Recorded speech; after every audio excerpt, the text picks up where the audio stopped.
Okay, just wanted to show you some of the finished products you can do. This right here is some spalted sycamore, really pretty. You got some like quartersawn grain in there. Right here would be your, just take the mineral spirits and show a walnut slab. How pretty it is. Really like walnut. Over here you got a locust. People like locust. You got a pretty locust.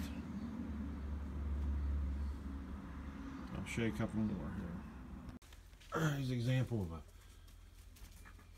nice cherry slab. Just showing you stuff.